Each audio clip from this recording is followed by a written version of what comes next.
Well, it contrasts greatly with what the Democrats are proposing. We want to end the bailouts.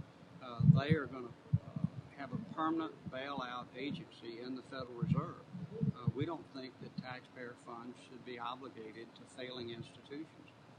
We don't think the government ought to pick winners or losers.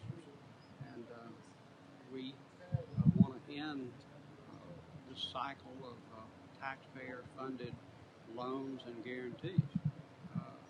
Taxpayers have their own trouble without asking them to bail out some of the largest financial institutions in this country for risky behavior. The taxpayer's not supposed to come in and bail out Wall Street. From the Republican standpoint, what we do is we let the existing agencies do their job. We make them do their job, and we incorporate them under one umbrella so that you can't shop for the least restrictive regulatory environment.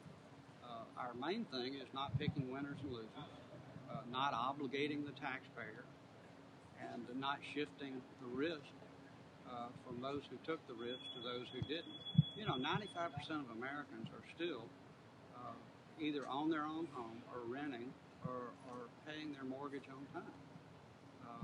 It's simply unfair for some of our community banks, which if not engaged in risky behavior, to shoulder the financial burden for some of the extreme risk-taking and over-leveraged corporations.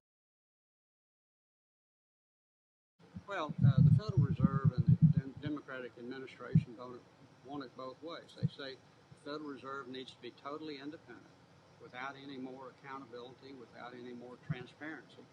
And Ron Paul and I and others have said that, look, they can be independent, but when they start spending taxpayer money, when they start using the American citizens' money, then they're no longer independent. We're not going to fund them and allow them to do whatever they choose to do. We're going to ask them to be transparent and to have accountability. And we also really want to prohibit them from continuing to bail out failed institutions who got themselves in trouble. Now, if they want to bail out, if they want to do something for the general economy, if they want to do something to promote lending or to allow, greater access to credit, that's one thing. If they want to offer a program to everyone, that's fine. But let's not have these ad hoc bailouts, and let's not have this star chamber type of agency that is answerable to no one. We will offer it as an alternative, and it is a clear alternative. And as I said, it stands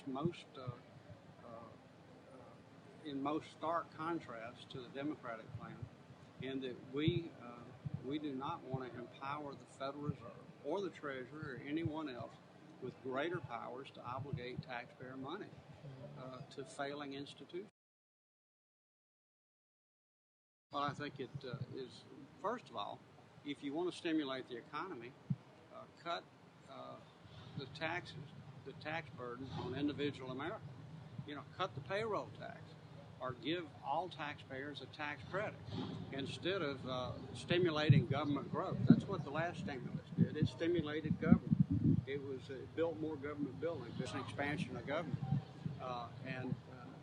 To me, if you're going to do something to stimulate the economy, do it for everyone. Those who acted responsibly, as well as those who maybe got themselves in trouble.